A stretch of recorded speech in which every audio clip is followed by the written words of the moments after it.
안녕하세요. 저는 결혼 1년 만에 이혼하게 된 여자입니다. 날이 좋아지니 확실히 기분도 상기되나 봅니다. 깨끗한 하늘을 보니까 근심 걱정이 싹 다 가벼워지네요. 그래서 문득 수개월 전이 되어버린 저의 이혼 상처도 그저 푸른 도화지에 구름 한 점밖에 안 될 만큼 가벼운 상처로 느껴져서 공개적인 곳에 사연을 털어내보고자 합니다. 저는 30대 중반 늦은 나이까지 결혼을 안 하고 있었어요. 결혼에 관심이 없었습니다. 이대로 결혼할 상대가 안 생긴다면 죽을 때까지 안 해도 상관이 없었을 정도였죠. 그런데 저희 가족들의 입장은 아니었어요. 가족들은 가족이 있어야 얼마나 안정감 있는 삶을 살 수 있는지, 또 미래를 외롭지 않게 보낼 수 있는지 알기 때문에 매번 제게 결혼을 부추겼습니다. 부모님의 그런 마음은 이해가 되었어요. 부모님은 아마 외동인 제가 먼 훗날 혼자 남겨질 게 걱정이 되셔서 그랬을 겁니다. 저도 그게 겁은 날 것 같지만 그렇다고 오지도 않은 날을 위해 원치 않는 삶을 준비하고 싶진 않았어요. 그만큼 아직 제가 마음의 준비가 안 되었다는 뜻이었겠죠. 그렇게 시간만 보냈다 보니까 저도 어느새 40살을 바라보는 나이가 되어갔고, 그럴수록 아빠가 유독 조급해했어요. 아빠가 제 걱정으로 잠 못 이루는 날이 많은 줄 몰랐는데 엄마가 한날 아빠 몰래 아빠가 제 걱정 많이 하고 있다고 말을 해주더라고요. 근데 그게 별다른 실행력으로 연결이 될 줄은 몰랐습니다. 어느 날 아빠가 갑자기 소개팅을 잡아왔더라고요. 다짜고짜 저더러 몇 날 몇 시 소개팅 잡아놨으니까 나가보라는 거 아니겠어요? 내 나이에 무슨 소개팅이야. 그런 건 더 젊고 어리거나 스펙이 좋은 여자들이나 해야지. 나는 나이도 많은데 그냥 평범한 월급쟁이잖아. 바로 차일걸? 일단 만나보고 생각하라니까. 그쪽에서 네가 무슨 일 하는지 몇 살인지 그런 기본 정보는 다 알고 있어. 언제까지 이렇게 애처럼 살 거야? 엄마 아빠가 평생 너랑 같이 살 줄 알아? 이미 잡은 소개팅이라고 하니 별 수 없었습니다. 아빠가 저의 비혼을 스트레스로 느낄 만큼 걱정하고 있다 하니까 소개팅이라도 나가는 수밖에 없었죠. 그렇게 해서 저는 오래간만에 아빠가 고른 남자와 만남을 갖게 되었어요. 남자랑 교제를 목적으로 약속을 가져본 건 오랜만이라 기분이 좀 이상했습니다. 아무튼 그렇게 만났던 소개팅남이 저와 결혼까지 가게 된 남편이에요. 저와 남편은 미치게 좋아서 만났다기보다는 굳이 마음 안 맞는 부분이 없어서 계속 사귀었던 거고, 양갓집에서 하도 결혼을 재촉하니까 반개월 만에 결혼을 결정했던 거였어요. 마음이 아예 없었던 건 아니라서 남편도 저도 결혼에 대해 거부감은 없었죠. 우리 둘 다 비혼주의가 강력했던 입장이 아니라 당연히 인연이 생기면 결혼할 생각이 있었으니까요. 저희가 결혼한다고 하니 혼수랑 예단은 양갓집에서 알아서 다 해주셨습니다. 저희보다 더 신이 난 양가 집안 어른들을 보면서 저랑 남편은 부모님들께 여태 효도랍시고 해드렸던 건 별것도 아니었구나 싶었어요. 이제야 효도를 하는 것 같아 나름 뿌듯했었네요. 어쨌든 저희는 만난 지 반개월밖에 안 되었는데 얼떨결에 결혼까지 하게 되었습니다. 주변에서는 저더러 정신 나갔다고 하지만 저는 꼭 그렇게 생각하지도 않았어요. 미치게 사랑해서 결혼해도 이혼하는 사람들이 태반인데 저랑 남편은 서로 덜 사랑했으니 사람을 더 객관적으로 보고 판단할 수 있었다고 봤거든요. 애초에 남편이랑 저는 서로한테 콩깍지가 없어서 서로에 대해 착각할 이미지 따위도 없었다는 겁니다. 일부러 무언가를 안 보여주려고 숨기는 게 아닌 이상 말이죠. 그래서 저는 제 결혼 생활이 감히 평범하고 행복할 거라고 자신했어요. 남편이 제 사생활, 우리 부부 영역을 방해하지 않는 선에서 가지는 시간은 남편만의 자유라고 생각했고, 남편 또한 제 개인적인 영역을 터치하지 않기로 저희는 합의도 봤습니다. 이런 건 서로 덜 사랑이기 때문에 덜 집착할 수 있어서 가능했다고 생각했어요. 이렇게만 존중하고 산다면 당연히 갈등 횟수는 자연스레 적을 수밖에 없다고 봤죠. 그런데 신혼여행 날부터 본의 아니게 당황스러운 상황을 목격했는데요. 그로 인해 제가 살짝 역정을 냈었어요. 남편이 씻지도 않고 침대에 눕더라고요. 씻고 누우라니까 피곤한 목소리를 하면서 저보고 먼저 씻으라대요. 그렇게 피곤하면 먼저 씻고 나와서 먼저 자라고 했거든요. 그런데 그건 곧 죽어도 싫다더라고요. 이유는 단지 피곤해서였어요. 할 수 없이 제가 먼저 씻었습니다. 남편 피곤할 테니까 배려해서 일부러 서둘러 씻고 나왔어요. 그런데 남편 상태가 어땠는지 아시나요? 그 더러운 몸뚱어리로 이불을 돌돌 감아서 자고 있는 거 아니겠습니까? 심지어 이미 잠옷으로 갈아입은 채 말이죠. 잠옷으로 갈아입을 정신이 있었으면 먼저 씻으러 갈 것이지. 우리가 좀 오래 돌아다니긴 해서 피곤한 건 이해하겠는데 그렇기 때문에 더 씻고 자야 된다고 생각했거든요. 바깥 먼지도 둘러쓰고 땀도 흘렸단 말입니다. 그런데 남편은 찝찝하지도 않은지 그대로 잠들어 버렸더라고요. 제가 깨워도 꼼짝도 안 할 만큼 기절해버린 거 아니겠습니까? 일부러 안 일어나려는 것 같기도 했어요. 나중엔 결국 제 풀에 지쳐서 저도 포기해버렸어요. 피곤하니까 어쩔 수 없다 생각하고 남편을 이해해줬죠. 근데 남편이 다음날도 샤워를 안 하고 그냥 누우려고 하더라고요. 그건 좀 아닌 것 같아서 제가 필사적으로 침대를 막아섰습니다. 또 안 씻으려고? 좀 씻어. 어제도 안 씻었잖아. 찝찝하지도 않아? 자기한테서 땀냄새 엄청 나거든? 에이, 무슨 땀냄새가 난다고 그래. 가는 곳마다 에어컨 있어서 땀 생겨도 금방 다 증발해버렸는데. 지금도 만져봐봐. 안 끈적거리잖아. 과연 안 끈적거렸을까요? 어제 누적된 땀까지 곁들여져 사람 가죽이 아닌 다른 걸 만지는 기분까지 들었어요. 그 상태로 저를 안아주려고 해서 제가 진심으로 잔소리를 했더니 그제야 저한테 양보해주겠다는 듯 씻으러 가더라고요. 아무리 피곤해도 그렇지 땀 흘리고 샤워 안 하는 건 상대방에 대해 예의 없는 거 아닌가? 가는 동안에도 귀찮다고 얼마나 툴툴거렸는지 몰라요. 남편이 저렇게까지 귀찮아하는 모습은 처음 봤을 정도였습니다. 신혼여행 일주일 내내 제가 남편한테 씻으라는 말을 몇 번이나 했는지 모르겠어요. 연애 때는 전혀 그런 적 없었거든요. 물론 우리가 같이 해외여행을 갔을 만큼 장기간 연애를 해본 건 아니라서 원래 이런 사람인데 제가 몰랐을 수도 있어요. 그래서 남편한테 원래 그리 잘 안 씻냐고 직설적으로 물어봤는데요. 씻지 왜 안 씻어? 사람이 안 씻고 어떻게 사냐?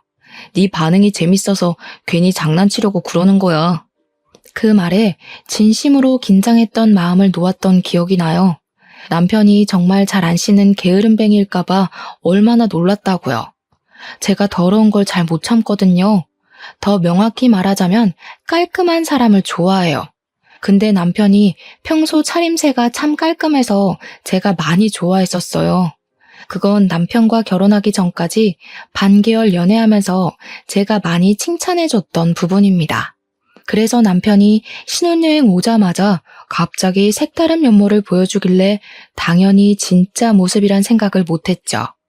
그렇게 깔끔하던 사람이 순식간에 더러워지다니 단순히 신혼여행만의 문제라 생각하며 신혼여행 다녀오고 나서 남편 등짝을 한번 패주는 걸로 그 문제를 넘겼습니다. 그런데 혼란스럽게도 남편은 신혼여행 이후로도 더러운 짓을 멈추질 못했어요. 제 반응이 재밌다는 걸 핑계로 일부러 더 더러운 짓을 계속 자처했습니다. 그때마다 제가 남편을 질책하면 남편은 그저 미안하다고 실실 웃을 뿐이었죠. 그래도 그때까지는 여전히 남편이 장난치는 거라 생각했었어요. 그러나 본격적인 부부 생활을 시작하면서 저는 남편이 씻는 것에 진심으로 게으르단 걸 알게 되었습니다. 제 반응 때문에 장난치는 것이 아니라 제 반응을 핑계대면서 진짜 귀찮아하는 것이란 걸 눈치챘단 거죠. 어느 날 하루였어요. 남편이 자기 전에 화장실을 다녀오는데 회색 바지에 물기를 묻혀온 겁니다. 심지어 손을 바지에 벅벅 닦으면서 들어오더라고요. 잠자리를 준비하던 저는 남편을 보면서 순간적으로 몸을 일으켰어요. 바지 앞에 물 뭐야? 설마 소변 아니지? 설마 다 큰 어른이 그렇게까지 칠칠 맞은 짓을 했을까? 손 씻다가 흘린 거야? 소변 맞는데? 실수로 좀 묻었어. 여자들은 모르는 남자만의 고민이야. 이런 건 예민한 부분이니까 웬만하면 지적하지 말아줘. 남편은 뭐가 그리 재밌는지 키들거리며 침대로 올라오려고 했어요. 저는 진심으로 너무 더러워서 머리털이 솟는 기분이었습니다. 얼른 일어나 남편이 침대에 못 올라오게 막았어요. 아까 손을 바지에 닦는 것 보니까 손도 안 씻은 것 같더라고요. 저는 남편을 방 밖으로 떠밀면서 가서 씻고 오라고, 안 그럼 밖에서 자게 할 거라고 내쫓아 버렸어요. 그랬더니 남편이 피곤했는지 살짝 귀찮아 하더라고요. 약간 짜증나 있는 것 같기도 했습니다. 결혼까지 해놓고 왜 이제 와서 유난이야. 더 이상 서로 잘 보이려고 안 해도 되잖아. 우리 이젠 좀 편하게 살자. 나도 너 약점 다 눈 감아 줄게. 뭘? 이건 약점이 아니라 기본 예의거든? 네가 이렇게 소변 묻히고 다니는 거 언제 나한테 보여준 적 있냐? 보고 싶지도 않은데 지금 본 것도 진짜 너무 충격적이거든? 내가 말 안 했었나? 나 손 안 씻고 네 손 잡은 적은 많은데 어쩐지 좋다고 잘만 잡길래 그런 거 거부감 없는 줄 알았네. 그 말에 제가 대꾸도 못하고 충격받고 있으니까 남편이 저를 보곤 웃음을 빵 터트리더라고요. 그러면서 저보고 자기가 손 씻었는지 안 씻었는지 모르지 않았냐면서 아주 적반하장으로 나오는 겁니다. 진심으로 기분 상한 내 표정은 보이지도 않는지 남편은 손을 씻고 방에 들어가 누울 때까지도 낄낄거렸어요. 일단 이미 지나버린 일이니까 앞으로 주의시키는 게 더 중요하다고 생각해서 저는 남편에게 확실히 제 의사를 말했어요. 그리고 저는 이날의 악몽이 겨우 불길함의 시작이었다는 게 아직도 충격입니다. 쎄한 기분에 시동이 걸리더니 시간이 갈수록 남편은 잘 안 씻는 걸로 모자라 그냥 위생 상태가 개쓰레기급이라는 걸 스스로 증명해 나갔어요. 제가 결혼한 사람이 맞나 싶을 정도로 낯설었습니다. 어째 같이 살면 살수록 모르는 이 같아지는 건지 참 알 수 없는 일이었죠.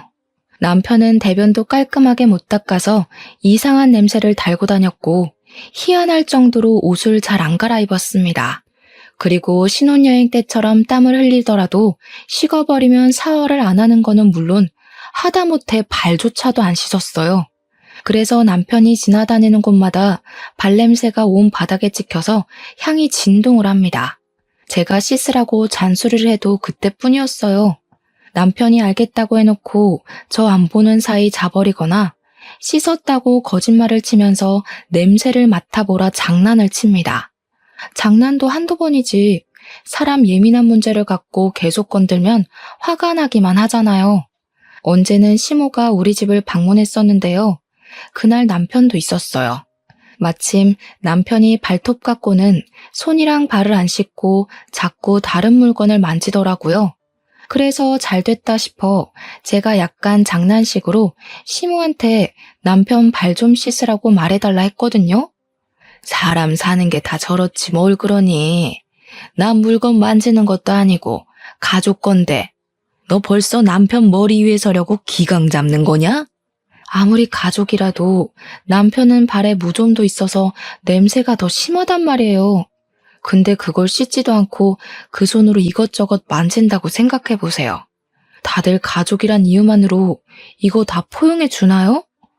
저는 이때 시모가 남편을 너무 감싸고 돌길래 굉장히 뻘쭘해서 입을 다물어 버렸지만 시간이 좀 지나서 생각해보니 아무래도 시모 마인드가 이해하기 어려웠어요. 아들이면 악취고 뭐고 다 예뻐 보이는 건가? 대체 자식의 사랑은 어디까지 뻗칠 수 있는 건가? 그런 생각을 했었습니다. 남편의 문제는 늘 심각하다 느끼고 있었지만 제가 언제 가장 심각함을 느꼈냐면요. 아무래도 신혼집이니까 저희가 집들이를 해야 했거든요. 각자 친구들을 초대했는데 남편 친구들은 잘 왔다가 갔어요. 그런데 제 친구들이 기분 좋게 집을 찾아온 날 사달이 나고 말았습니다. 다들 저희 집을 들어오자마자 갑자기 표정이 이상해지더라고요. 그러면서 신발장 앞에서 주춤거리는 겁니다. 이런 말하기 미안한데 왜 집에서 외국인 암내가 나니? 나 이런 냄새 중국에서 교환학생 다닐 때 지하철에서 맡아본 것 같은데? 야, 여기서 어떻게 살고 있어? 진심으로 토할 것 같아. 그냥 나가서 집들이 하면 안 되겠니? 친구들 반응 때문에 제가 얼마나 당황했는지 모릅니다. 친구들은 집안에서 진동하는 액취증 냄새 때문에 마치 남의 겨드랑이에 파묻혀 있는 것 같다면서 급기야 한 친구는 숨쉬기 어렵다고 못 참고 나가버렸어요. 결국 환기 다 될 때까지 우리 집에 아무도 못 들어가겠다는 사태가 벌어지고 말았습니다. 저보고 괜찮냐고 묻는 친구들에게 저는 견딜만 하다고 어색하게 웃어 보일 수밖에 없었어요. 사실 저는 악취가 나는지도 잘 모르고 있었습니다. 일단은 냄새가 심하다고 하니 창문을 열고 급히 환기를 시켰어요. 그동안의 2시간가량은 친구들을 데리고 밖에서 놀아야 했죠. 제가 그때 얼마나 쪽팔렸는지 몰라요. 창문 열고 바람 냄새 맡다가 거실 안으로 들어가니까 묘하게 액취증 냄새가 나긴 나더라고요. 근데 사실 긴가민가 했었어요. 근데 저는 긴가민가하게만 느껴졌다는 것이 더 화가 나더라고요. 친구들은 숨을 못 쉴 만큼 괴로웠던 냄새라는데 저는 그 냄새에 익숙해져서 몰랐다는 거잖아요. 그 정도로 그 더러운 냄새에 적응된 제 자신이 너무 끔찍했습니다. 언젠가는 그 냄새가 곧 제 냄새가 될 수도 있는 거고 저도 모르는 사이 제 주변 사람들에게 안 씻었다고 억울한 누명을 쓸 수도 있는 거 아닙니까? 생각만 해도 기분 나쁘고 충격이었어요. 별거 아닌 것 같아 보이지만 집안에 존재하는 모든 것에 이상한 냄새가 밴다고 생각해보세요. 이거 생각 외로 골치 아픈 문제입니다. 아무튼 환기가 되긴 했어도 가구들의 배인 냄새까진 어쩔 수 없어서 친구들은 잔잔한 액취증 냄새를 계속 느껴야 했습니다. 그 때문에 저희는 제대로 된 술자리를 갖지 못했어요. 친구들이 음식에서 액취증 냄새가 나는 기분이라면서 입맛이 뚝 떨어진다고 하더라고요. 저 같아도 음식 먹는데 겨드랑이가 떠오르면 입맛이 없어질 것 같거든요. 친구들이 대체 이런 냄새 왜 나는 거냐고 저한테 조심스레 물어보기도 했는데요. 그때 저는 순간 제 남편을 언급하는 게 창피해서 사실을 숨기고 말았어요. 잘 모르겠다고 그리만 둘러댔죠. 그러니 친구들은 장난친다고 혹시 외국인 우렁각시 사는 거 아니냐, 외국인 하숙생 있는 거 아니냐, 남편이 외국인 아니냐, 온갖 외국인 얘기를 다 갖다 붙였습니다. 저도 부산에 놀러가서 해운대의 한 실내 공간에서 외국인 특유의 겨드랑이 체향을 맡아본 적이 있거든요. 그들이 있던 공간에만 들어가도 그 냄새가 가득하더라고요. 친구들이 대충 무슨 기분을 느끼고 있는지 알 것 같았어요. 그래서 우리 집에 오래 있다가 가라는 말도 할 수가 없었습니다. 저는 결국 악취 때문에 집들이를 망치게 되는 사태까지 벌어졌어요. 그렇게 씻어달라 부탁했던 남편은 친구들이 집들이 온다고 했던 그날도 씻지 않았습니다. 퇴근하고 집에 들어오자마자 남편은 친구들한테 인사만 하고서 바로 안방에 들어갔어요. 아마 또 씻지 않은 몸으로 침대에 올라가 누웠겠죠. 상상만 해도 이미 저의 한계치가 턱끝까지 차올랐습니다. 그 시점 안방에 있던 남편이 코미디 프로그램을 보면서 웃는 목소리가 들리더라고요. 더는 못 참겠던 저는 한 소리 하기 위해서 안방으로 향했어요. 문을 열었더니 남편이 무좀 걸린 발을 긁으며 그 손으로 리모컨 만지는 걸 목격했습니다. 저를 본 남편은 친구들 잘 보내줬냐고 속 편한 소리만 해댔어요. 저는 이대로는 더 이상 변화가 없을 것 같아서 결국 남편한테 최후의 선언을 하였어요. 아무래도 당신 좀 심한 것 같다. 이렇게 살다간 나까지 후각이 고장날 것 같아. 당신 병원에 날 잡아서 액취증 수술하러 가자. 뭐? 뭔 수술? 내가 수술을 왜 해? 나 얼마나 건강한데. 그리고 쓸데없이 겨드랑이 뭐하러 수술하냐? 돈이 남아 돌아?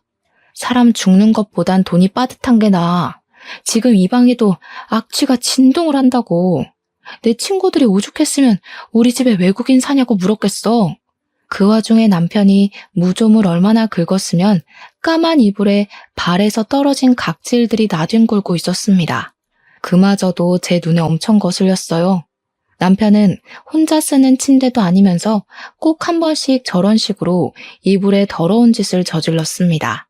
제발 무좀 관리도 좀 받아. 무좀도 배우자한테 옮길 수 있다는 거 몰라? 그리고 더럽게 왜 자꾸 잠자는 자리에서 발을 긁고 난리야. 당신 때문에 나까지 무좀 옮으면 나 진짜 집 나가버린다. 제가 악에 받쳐서 소리치자 남편은 그제야 자기 발 각질 때문에 그러냐면서 이불 위에 있는 이물질을 탈탈 털어서 바닥으로 죄다 떨어뜨렸습니다. 그 모습을 보는데 정말 기가 막혀서 말이 안 나오더라고요. 내가 안 씻어서 그런 거지 수술은 뭔 수술이야. 나도 누구 만나거나 필요할 땐 씻어. 특히 양치는 매일 하고 있고 한 번씩 사우나 가고 싶으면 씻고. 그게 다야? 고작 그런 걸로 떳떳하다 자랑하는 거냐? 다른 사람들은 매일 씻는 걸 도대체 당신은 왜 못해? 매일 씻는 건 상식이라고. 그거 다 편견이야. 나 봐. 매일 안 씻어도 엄청 건강하잖아. 그리고 씻어봤자 일하러 가면 5명 보는 게 다인데 뭐하러 굳이 때 빼고 광내겠어? 남편은 부동산 사무실에서 일하고 있습니다. 찾아오는 사람이 그리 많지 않아서 출근하면 잠만 잔다는 걸 우연히 들었어요. 남편이 복장은 깔끔하게 입는 편이라 사람들이 겉으로 보기엔 멀쩡한 줄 압니다. 향수를 얼마나 뒤집어 쓰고 다니는지 악취가 느껴지기 전에 향수 냄새에 놀라서 코를 막을 정도로 뿌려서 남편과 철썩 붙어있지 않는 한 웬만큼 냄새는 또 안 느껴지더라고요.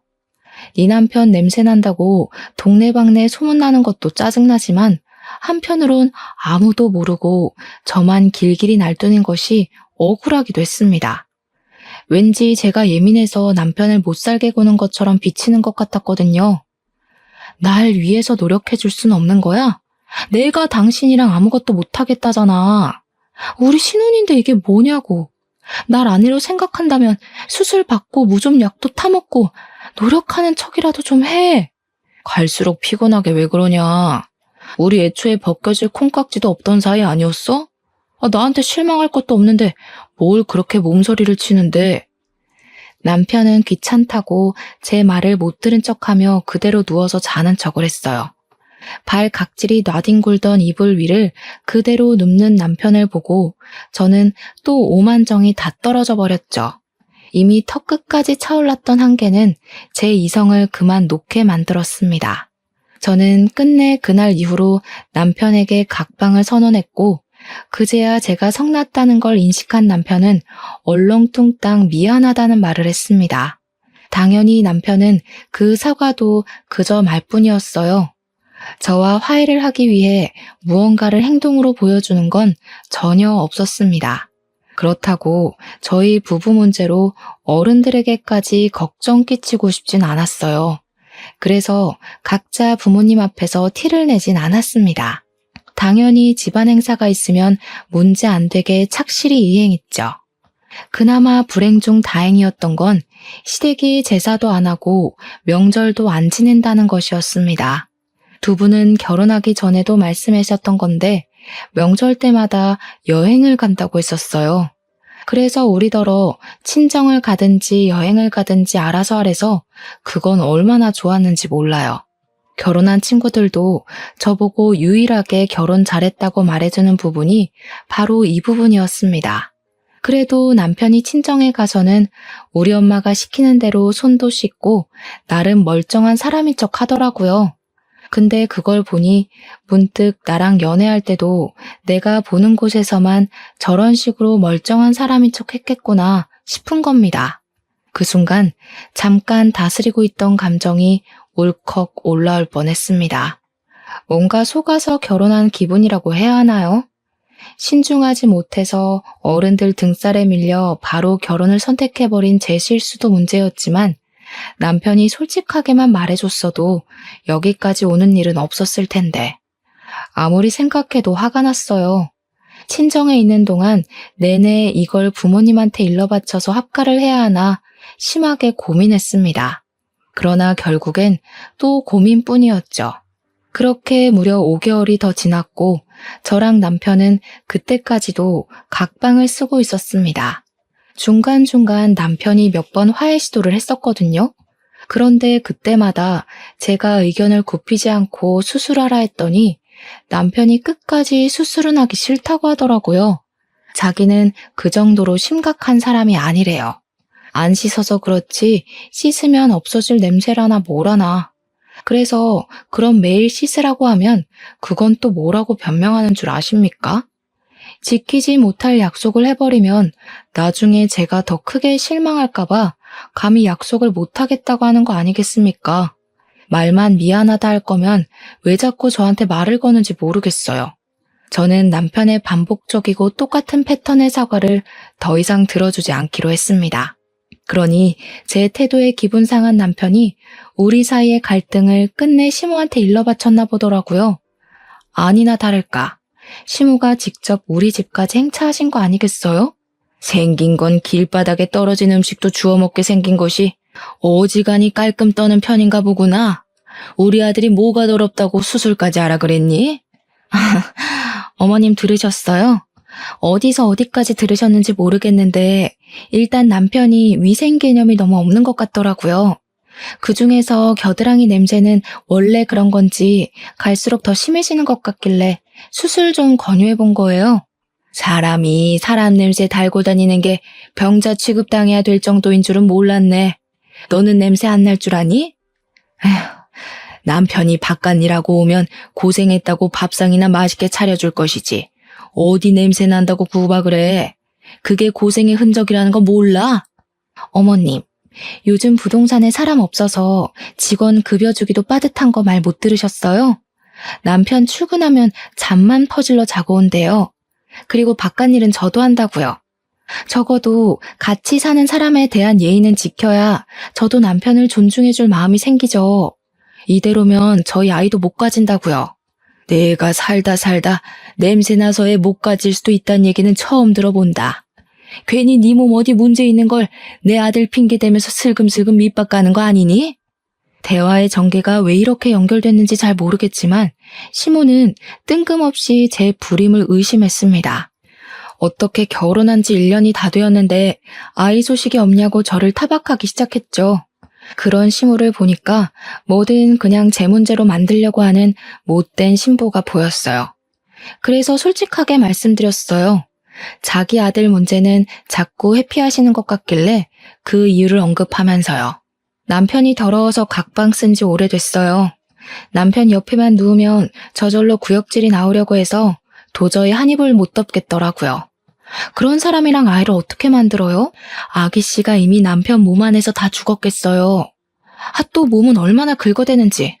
저희 방 이불 까만색인데 하얀 가루가 드글드글해요. 지금 보러 가실래요? 제가 시모를 앞장서 안방으로 가려고 하니까 시모가 짜증이 났는지 표정 썩히면서 저더러 건방이 하늘을 찌른다며 다짜고짜 뺨을 때렸습니다. 손찌검을 당할 줄은 몰랐기에 저 그때 상당히 당황했었어요. 대체 제가 왜 이런 문제로 맞기까지 해야 되는 건지 나중에는 억울함이 밀려오기도 했습니다. 그럼 내 아들이 여태 외롭게 지냈다는 거냐? 어디서 이런 불려우 같은 게 들러붙어선 감히 내 아들을 외롭게 만들어? 그렇게 내 아들이 냄새나고 더러우면 아예 집을 나가버리지 뭐하러 각방만 쓰고 앉았니? 말씀 잘하셨네요. 안 그래도 남편이 너무 고집부려서 이젠 그만 포기하려고요. 도저히 어머님 아들이랑 한 지붕 아래 사는 거 구역질나서 안 되겠어요. 여기 더 있다간 없던 병까지 걸릴 지경이라니까요. 저는 시모를 내버려 두고서 시모 보란 듯이 바로 가방을 챙기러 자리를 떴습니다. 간단히 짐만 챙겨서 나왔어요. 시모는 기가 차서 저를 지켜보고만 있더라고요. 그 순간 나가기 전에 갑자기 어떤 생각이 번뜩 떠오른 겁니다. 발길을 돌려 시모한테 다가가 냄새를 맡아봤어요. 그러니 시모가 기겁하면서 저를 기겁하면서 밀어내더군요. 어머님, 어쩐지 어머님은 이 집에 오랜만에 들어오는데도 아무렇지 않길래 이상하다 했어. 어머님도 암내 너무 심각하네요? 솔직히 말해보세요. 주변에 사람들 안 오죠? 곁에 왔다 하더라도 아마 다들 속으로 욕했을걸요? 어머님도 지금 아드님이랑 똑같이 병자니까. 뭐? 2년이 진짜 막 나가기로 작정했나? 집 나가려니까 눈에 뵈는 게 없는 거야? 네 시엠이거든? 예의 없게 무슨 짓이야? 예의를 갖췄기 때문에 어머님이라고 불러드리고 있는 거잖아요. 대신 이 집 문턱 나가면 더 이상 어머님 며느리 안 할 거라서 말은 예쁘게 못해요. 근데요, 지금 보니까 어머님도 냄새 심한데 혹시 그동안 시댁 못 오게 했던 이유가 이거예요? 실제로 저는 남편과 연애부터 결혼 생활을 하면서 단 한 번도 시댁을 가본 적이 없습니다. 그냥 밖에서 시댁이라는 아파트 건물만 봤을 뿐이었어요. 시댁을 방문할 기회가 없었던 것도 아니었거든요. 근데 시댁과의 모든 약속은 전부 다 밖에서 해결했어요. 결혼 인사를 갔을 때도 외식을 했고, 신혼여행 다녀오고 나서 인사를 드리러 갔을 때도 외식을 했죠. 시부모님 두 분 생신을 챙길 때도 외식을 하였습니다. 제사도 안 하고 명절도 없으니 제가 몰래 시댁을 찾아가지 않는 이상 시댁을 가볼 이유가 없더라고요. 한번 가볼 마음은 있었지만 일을 다니다 보니까 귀찮아서 자꾸 미루는 바람에 그마저도 못 가봤네요. 근데 그날 시모에게서 나는 체향을 맡아보니까 설마 시댁에도 우리 집에서 나는 악취랑 비슷한 냄새가 나서 그러나 싶더라고요. 그저 추측으로 물었던 건데 시모 얼굴이 순식간에 벌개지는 것을 보니 전곡을 찌른 것 같기도 했습니다. 그건 아직도 확인되지 않은 의문이긴 하나 왠지 맞는 듯 했어요. 저는 괜히 평생 냄새에 절여서 익숙해져 온 시모가 불쌍해서 어깨를 톡톡 두들겨 주었어요. 그리곤 신발장으로 가 신발을 신었죠. 참, 손주발하셨죠? 어디서 들었는데 액취증이 유전 가능성 높다더라고요. 저 절대 어머님 집안 혈육 안 낳아줄 거예요. 애 불행하게 만들 일 있어요? 제가 볼 땐 어머님 아들은 함부로 방생하면 안 될 것 같아요. 그냥 병자 아들 끼고 끼리끼리 사세요. 괜히 남의 집 딸내미 건강 망쳐서 원망 사지 마시고요. 저의 마지막 인사말에 시모는 더 이상 참지 못하고 제게 달려왔는데요. 저 얼른 현관을 빠져나와 문을 닫아버렸습니다. 계단을 뛰어내려와 버렸죠. 실내에서 시모의 목소리가 얼마나 쩌렁쩌렁하게 울리던지 그렇게 그 집을 탈출하게 되었어요. 원래는 그날 이혼을 할 생각은 아니었거든요. 남편이랑 언제 진지하게 이혼 얘기를 해볼까 날짜를 정하고 있었을 뿐이었어요. 근데 마침 시모가 찾아와서 제 속을 들들 볶아주는 덕에 무작정 저질러버린 거였죠. 어쨌든 그날 친정으로 가자마자 남편한테 곱게 합의 이혼하자고 문자를 보냈어요. 그런데 의외로 남편이 당황해서 전화가 왔더라고요. 남편이 그동안 제 잔소리를 귀찮아해서 좋아할 줄 알았는데 느닷없이 저를 붙잡는 거 아니겠어요? 무슨 소리야? 이혼이라니? 각방 쓰는 것까진 내가 봐줄 수 있는데 이혼으로 협박하는 건 아니지. 아무리 우리가 적당히 좋아하는 마음으로 결혼했다고 해도 이렇게 쉽게 이혼하는 게 말이 돼? 결혼한 지 이제 겨우 1년 넘었는데 우리가 애초에 그 정도인 마음으로 결혼한 이유가 뭐였는데 서로한테 미쳐서 결혼하면 그만큼 서운한 것도 많아서 존중도 못 해주고 마음도 빨리 식어서 그런 거 아니었어? 나도 당신이랑 살면서 이딴 이유로 이혼하게 될 줄은 몰랐다. 그러게 적당히 했어야지. 네 멋대로 하고 살 거면 결혼을 왜 했니? 이미 너네 엄마랑은 말 끝냈으니까 거기랑 얘기해. 야, 일단 만나서 얘기해. 우리 엄마가 쓸데없는 소리 했지? 엄마는 무조건 부정적으로 얘기하는 사람이라서 귀 기울여 들을 필요 없어. 내가 다시 설명할게.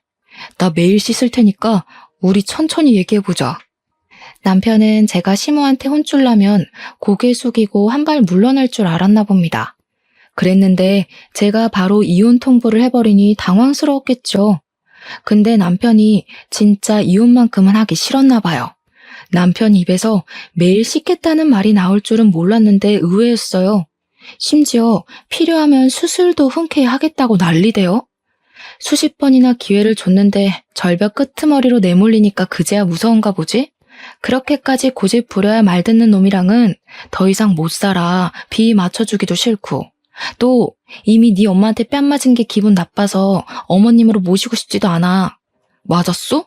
엄마가 때렸다고? 엄마가 그런 말은 없었는데. 내가 가서 혼내줄게. 내가 다 잘못했어. 너 아니면 누가 나 같은 거랑 결혼해준다고. 나 이대로 이혼하면 죽을 때까지 혼자 살아야 될지도 몰라. 그게 내가 바라는 거야. 넌 제발 결혼하지 말고 혼자 살아줘. 그 썩은 몸뚱아리를 또 누구 주려고. 너 하나 살자고 다수를 죽이는 건 좀 아니지 않아? 대체 어쩌다가 그 지경으로 컸는지 모르겠는데 제발 이 계기로 위생 개념 좀 갖췄으면 좋겠다. 남편은 제 말에 더 이상 매달리지도 않고 아무 대답이 없었습니다. 답이 없길래 저도 그냥 합의서 도장 찍을 일 생기면 연락하라고 말한 뒤 끊어버렸어요. 그 뒤로 한 일주일은 지났을 겁니다. 남편은 이혼 안 해주고 그 정도만 버티다가 결국 자기도 어쩔 도리가 없었는지 도장을 찍었어요. 어떻게 보면 더러운 부분 말고는 잘 맞았으니까 결혼까지 간 게 아닌가 싶은데 한편으로는 더러운 것이 드러나자마자 좋았던 장점이 다 가려질 만큼 단점이 컸다는 거잖아요. 그렇기에 아쉬운 이유는 아니었습니다. 다만 사람 대 사람으로서 그런 식으로밖에 못 살고 있는 남편의 인생이 안타깝긴 하네요. 자기가 이혼당한 이유를 부디 수치스러워해서 앞으로는 관리 좀 하길 바랄 뿐입니다. 속은 시원했지만 저도 이혼을 했다는 것 자체는 참 상처고 속상한 일이었습니다. 한동안 직장 일도 손에 안 잡혔을 만큼 정신이 딴 곳에 팔려있기도 했어요. 그런데 저의 이혼에 대해서 저보다 더 가슴 아파하는 사람이 한 분 있었는데요. 바로 우리 아빠였어요. 제가 이혼을 해서 가슴 아파했다기보단 자기가 소개해준 사람이 그 모양 그 꼴이었다는 것에 죄책감을 느끼시는 것 같았습니다. 제가 괜찮다고 말씀드렸고 어른들의 부추김이 있었지만 결혼을 결정한 건 나와 남편이었다고 달래주었죠. 그런데도 아빠는 아무래도 제게 많이 미안했나 봅니다. 결혼한다고 다 안정적으로 살 수 있는 것은 아니라는 걸 제 결혼 생활을 지켜보면서 느끼셨던 것 같았어요.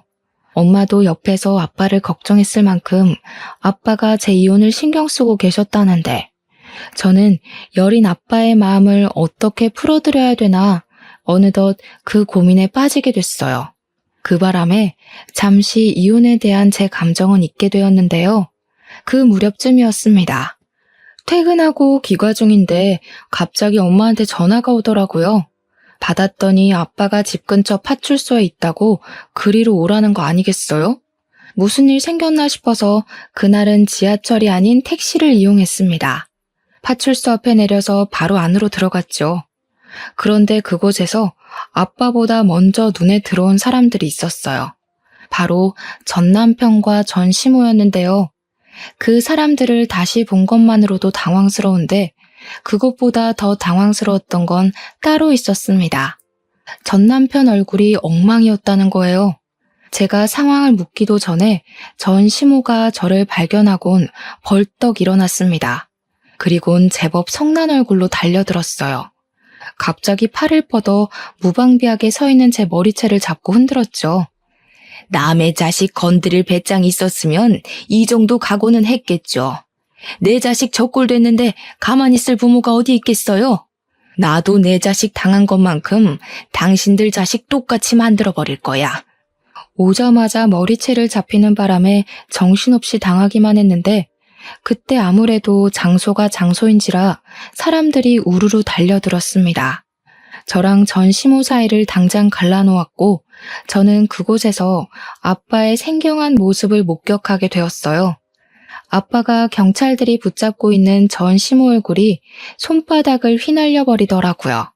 그걸 보니까 굳이 설명을 듣지 않아도 누가 전 남편 얼굴에 상처를 만들어놨는지 알 것 같았습니다.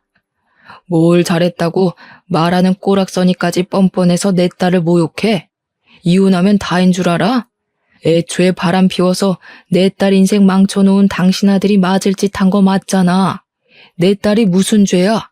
그 소리를 듣는데 머리를 한 대 맞은 기분이었습니다. 이게 무슨 소리지? 싶었어요. 저도 모르게 전 남편에게로 시선이 갔는데 전 남편이 저를 못 쳐다보더라고요. 곁에 있는 엄마가 설명해 주길 알고 보니 전 남편이 저 몰래 바람을 피우고 있었다 했습니다. 그것도 저와 이혼하기 전에 말이죠. 아빠가 그날 제게 전남편 같은 사람을 소개해 준 게 미안해서 주선자와 만나 술 한잔을 했답니다. 주선자도 전남편이 그런 사람이었다는 걸 아빠한테 들어서 알게 되었다고 해요. 두 사람은 본의 아니게 동병상련의 마음으로 서로를 위로하며 어쩔 수 없었다는 듯 그렇게 술로 마음을 달랬다고 했습니다. 그리고 자리를 마무리해 그 주선자를 먼저 택시에 태워보낸 아빠는 다음 택시를 잡으려고 했대요. 그때 우연히 전 남편을 보았다는 겁니다. 술이 몇 잔 들어간 아빠는 전 남편과 얘기를 하고 싶어서 전 남편을 불렀으나 전 남편은 누구를 만나러 가는 건지 걸음이 바빠 보였다네요. 근데 아빠가 그걸 계속 쫓아갔대요. 그리고 거기서 전 남편의 연인을 목격했답니다. 그걸 보면서 아빠는 좀 서운하긴 했지만 이미 이혼을 한 마당이니까 떠나버린 사이의 연애를 응원할 수밖에 없었다고 해요. 그렇게 걸음을 돌리려는 순간 전 남편이 하는 말 때문에 아빠가 그곳에서 전 남편을 향해 폭력을 휘두른 것 같았어요. 전 남편이 자신의 연인을 향해서 나한테 뭐라도 빼먹고 이혼하려 했는데 그러지 못해 시간만 허비하다 헤어졌다고. 이렇게 빨리 이혼할 줄 알았으면 차라리 합가해서 자기 엄마 집안일 쉬게 하고 나를 가사노동 시킬 걸 그랬다며 키들거렸다는 겁니다. 그 얘기를 듣는데 전 남편의 더러운 습관을 조금이나마 안쓰러워했던 제 자신이 후회스럽더라고요. 저는 바로 전 남편한테 가서 풀스윙으로 가방을 휘둘렀어요. 귀싸대기를 제대로 맞은 전 남편은 그대로 의자에서 나가 떨어졌습니다. 나도 너처럼 더러운 새끼랑 사느라 손해만 봤는데 돈도 못 받고 이혼해서 억울하더라. 야, 고맙다. 가는 길 아쉽질 말라고 이렇게 위자료까지 챙겨주려고 하네. 덕분에 소송할 게 아주 쏠쏠해졌어. 그날로 저는 상간녀 소송을 준비하게 되었습니다. 그쪽에서 아빠를 폭행죄로 고소할 거라길래 저도 시모를 폭행죄로 고소하겠다고 했더니 전 남편이 결국 아빠의 폭행 문제는 합의를 해줬어요. 이혼으로 끝인 줄로만 알았던 관계가 드디어 끝난 거라고 봐야 했어요. 만약 아빠가 알아내주지 못했다면 저는 전 남편에게 영원히 바보 전처로 기억되었을 거예요. 아빠는 저의 구세주입니다. 제가 지금도 그렇게 말해주고 있어요. 더러운 전쟁 같았던 제 사연 읽으면서 눈살 찌푸리진 않으셨는지요? 다른 무거운 고민과 달리 별 시덥지 않은 고민처럼 들렸을지 모르겠지만 제겐 일상생활이 송두리째 흔들렸을 만큼 괴로운 하루들이었습니다. 지금은 벗어나서 그저 평범한 삶이 감사하기만 하죠. 그러니 별것 아닌 것처럼 보이는 제 사연에도 응원 한마디씩 해주시면 감사하겠습니다. 들어주셔서 고마워요. 좋은 하루 보내세요.